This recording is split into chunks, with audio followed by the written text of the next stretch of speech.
ఇక్కడ కూడా రాజకీయంగా చొప్పించుకుంటున్నారు. నిలదీయాల్సినటువంటి జర్నలిజం చచ్చిపోతోంది ఇక్కడ ఆంధ్రప్రదేశ్లో. అదే ప్రమాదకరమైనటువంటి. ఇందులో పవన్ కళ్యాణ్ నిలదీయాలా, జగన్మోహన్ రెడ్డి రోడ్డు మీదకి రావాలా, సిగ్గు రావాల్సింది ప్రభుత్వానికి, సిగ్గు తేవాల్సింది మీడియా. ఎందుకంటే నేను చేసేదంతా దైవత్వం, నేను ఈ ప్రపంచాన్ని శాసిస్తున్నాను, అద్భుతం చేస్తున్నాను అనేటువంటి భ్రమంలో బ్రతుకుతాడు ఏ పాలకుడైనా సరే. అది ఎవడో ప్రభుత్వంలో ఉన్నా సరే. అదొక ఆ కుర్చీ అనేటటువంటి మంత్రాల కుర్చీ అనమాట. దాంట్లో కూర్చోగానే నేనేదో లోకోద్ధారకుండా ఫీల్ అవుతాడు ఎవడికాడు. ఆ ఫీలింగ్ కాదురా నాయన, నువ్వు ఈ లోకానికి న్యాయం చేయడానికి వచ్చిన సేవకుడివి, నువ్వు పాలకుడు కాదని చెప్పాలి.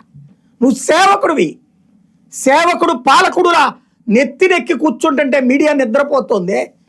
ఇదివరకు ఫీజు రియంబర్స్మెంట్ మీద ఎన్ని స్టోరీలు రాసేవాళ్ళం మనం, ఎన్నిసార్లు పబ్లిక్ నుంచి మాట్లాడిచ్చేవాళ్ళం.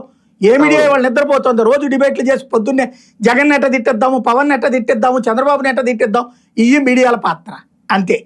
ఈడే అధికారం చేస్తాడు, వీడే యాంకరే మాట్లాడుకుంటాడు, యాంకరే తిట్టేసుకుంటాడు, యాంకరే జోకేసేసుకుంటుంటాడు. ఆయన కార్యకర్తలు ఫీల్ అయిపోతాడు. అది ఎవరికాడు అట్లాగే ఫీల్ అవుతున్న దరిద్రమే మనకు పట్టింది. యాజమాన్యాలు అమ్ముడు పోయినా వాళ్ళు బాగుపడితే చాలు అనుకుంటున్నారు.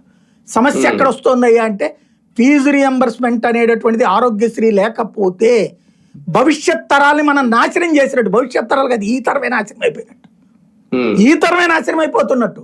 ఇవాళ నా దగ్గర డబ్బులు లేవు, ఏం చేయాలి నేను, ఎట్లా చదివించాలి? ఇదే కదా సమస్య. ఏడాదికి నెలకి ₹1,00,000 పైగా జీతం తీసుకున్న రోజుల్లో కూడా నేను నా బిడ్డకి తను అడిగినటువంటి యూనివర్సిటీలో సీట్ చేర్పించలేకపోయాను.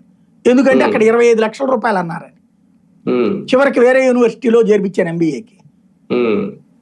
దాని తర్వాత తను